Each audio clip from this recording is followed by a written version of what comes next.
The dinner was never meant to be normal. Every person invited that night had power, real power, the kind that changes laws, controls money, and destroys lives quietly.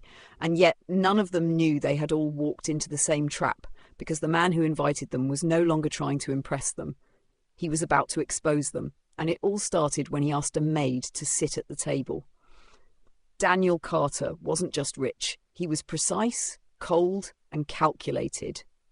People believed he had built his empire from nothing, but that was never the full truth. He built it from silence, from secrets, and from alliances that were never supposed to be revealed.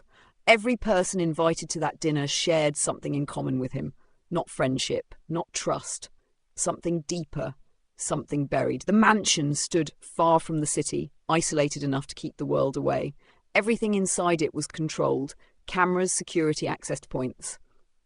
Nothing happened there without Daniel knowing, and that night, more than ever, nothing was left to chance.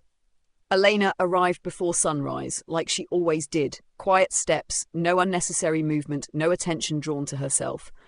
If someone saw her, they would forget her within seconds. That was the role she played perfectly. Invisible. But invisibility has its advantages. When no one notices you, you notice everything. She had only been working there for a short time, but she had already mapped the entire house in her mind, which doors stayed locked, which ones opened silently, which cameras rotated, and which ones had blind spots. She noticed patterns in Daniel's behavior too, the way his tone changed during certain calls, the way he avoided certain names, the way silence followed him like a shadow. One night, that silence broke. She was cleaning the hallway when she heard his voice through a partially closed door. It was different. Lower. Controlled in a way that didn't feel natural. "They all confirmed?" he asked. A pause. "Good. No mistakes this time." Elena stopped moving. Something about the way he said it made her chest tighten. Then came the words that stayed with her. "Tomorrow night. It ends." Ends what? The next day? The house transformed. Staff doubled, security tightened, deliveries arrived non-stop. Expensive wine, carefully prepared dishes, decorations that turned the dining hall into something almost theatrical. It looked like a celebration. But it didn't feel like one. It felt like preparation, like something had been set in motion and couldn't be stopped anymore. Elena understood one thing clearly. Whatever was going to happen that night, she needed to be there when it did. The guests began to arrive just after sunset. Black cars lined up outside the mansion, each one more expensive than the last.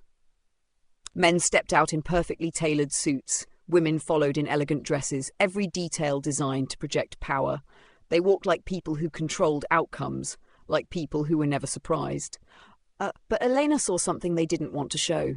Subtle tension. Measured glances. Conversations that ended too quickly. These people knew each other, but not in a comfortable way. There was history between them, and not the kind that builds trust. Inside, the atmosphere grew heavier by the minute. Laughter echoed through the halls, but it didn't sound real. It sounded rehearsed, strategic. Every word spoken felt like it carried weight beyond its surface. No one relaxed, no one let their guard down. From the kitchen, Elena watched everything. A man checking his watch repeatedly. Another avoiding eye contact with everyone in the room. A woman refusing every drink offered to her. These weren't random behaviors, they were signs.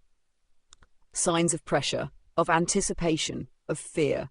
Dinner was announced and the guests moved toward the table. It was long, elegant, perfectly arranged. Every seat had been assigned, every detail aligned with precision. But there was one thing that didn't fit.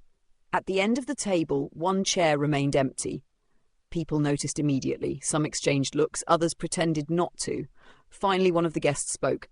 "Are we expecting someone?" he asked. Daniel smiled slightly, not warmly, not politely, just enough to acknowledge the question without answering it. Instead, he turned his head slowly toward the kitchen, toward Elena.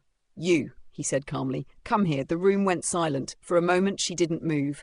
Not because she was unsure, but because she understood exactly what this meant. Every step she took toward that table felt heavier than the last. Dozens of eyes followed her. Confusion. Judgment. Discomfort. "Sit," Daniel said, and she did. The reaction was immediate, even if no one said it out loud. A maid didn't belong at that table. Not here. Not among them. One man let out a quiet laugh, another leaned back in his chair. clearly amused. A woman looked away as if refusing to even acknowledge what was happening, but no one challenged Daniel directly, because something felt off. Elena sat calmly, her posture steady, her expression unreadable. She didn't look nervous. She didn't look out of place. If anything, she looked like she had been there all along. A man finally spoke. "Is this some kind of joke?" he asked. Daniel didn't respond. He simply looked at Elena, waiting. That's when she spoke. "You're all uncomfortable." Silence fell instantly. It wasn't what she said, it was how she said it. Calm, direct, certain. Someone scoffed. "You shouldn't be talking." She didn't even look at him. "But you're listening." That was the moment everything shifted. The energy in the room changed in a way that no one could fully explain, but everyone felt. The quiet laughter disappeared. The subtle arrogance faded. What replaced it was something heavier. Attention. Elena looked around the table slowly, making eye contact with each person. "You're not here for dinner," she continued. "You're here because you're waiting." No one responded, but no one denied it either. "You all received something recently," she said. Now there was movement. Small reactions, eyes widening slightly, hands tightening around glasses, breathing changing. That was enough. "A message," she continued. "A reminder." The silence became suffocating. Then she reached into her pocket and placed a small device on the table. No one touched it. No one needed to. "Everything you tried to bury," she said quietly, "is still here." Panic didn't explode. It crept in, slowly, quietly. The kind of fear that doesn't show immediately, but once it does, it's impossible to hide. One man stood up abruptly. "This is insane," he said. "I'm leaving." He didn't get far. Security stepped in before he could reach the door. Now it was real. All eyes turned to Daniel, but he didn't look surprised. He looked calm, almost relieved. Elena stood up slowly. "My name isn't Elena," she said. No one spoke.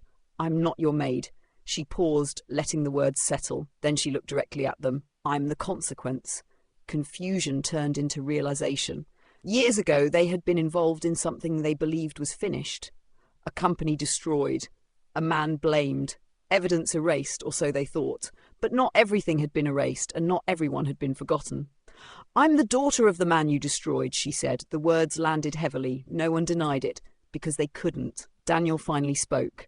"I brought you all here for her." That was the final piece. This wasn't a dinner. It wasn't a meeting. It was a reckoning. Sirens echoed it in the distance, growing louder with every second.